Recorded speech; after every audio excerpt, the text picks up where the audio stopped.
In this video, we're going to continue with the major themes in Luke, focusing on the fulfillment of God's promise of salvation in a new and unexpected way. So the Israelites, and the Jews in particular, have been waiting for the promise of the Messiah, right? The king who would actually establish the kingdom of God on earth.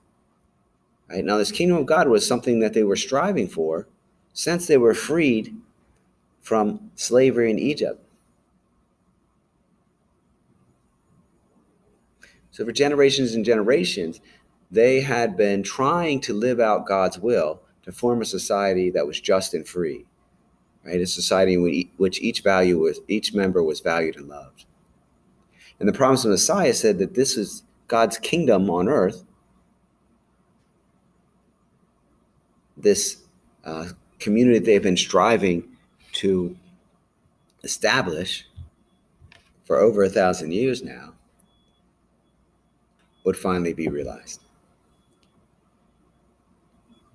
And so Luke is saying this is happening. This actually happened. But most Jews didn't recognize it. Why not? Because it was happening in a way that was new and different from what they expected.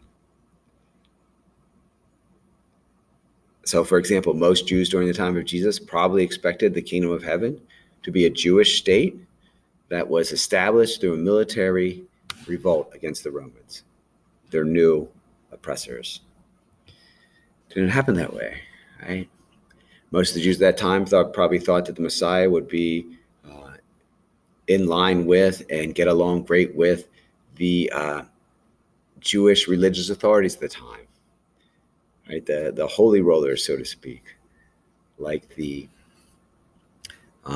Sadducees and some of the more pompous Pharisees. But that's not what happened, right? Right. Instead of getting a guy who showed the Jews how special they were and kind of fed into the egos and the power structure of the religious authorities of the time, instead they get a guy who's eating with sinners, and they don't understand it. You know, they thought the Jewish Messiah would follow all the Jewish laws in the way they did. But instead, Jesus comes and he explains to them how they're not even applying the Jewish laws in the right way, that they don't even understand their own faith and tradition correctly. So it throws people for a loop, and it's responsible for a lot of the antagonism against Jesus. It's a very crucial and important part of the Gospel according to Luke. And Jesus tells a little parable about it, and he says, no one pours old wine into new wineskins. And he says, nobody likes the new wine.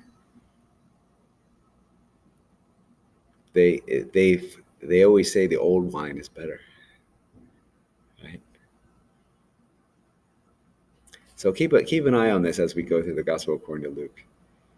You know, how many times a lot of the people in the Gospel just can't understand what Jesus is talking about because it's different from what they expected.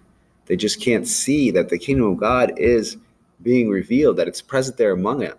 You know, what they've been waiting for generations and generations, because it's not happening in the way they thought it would.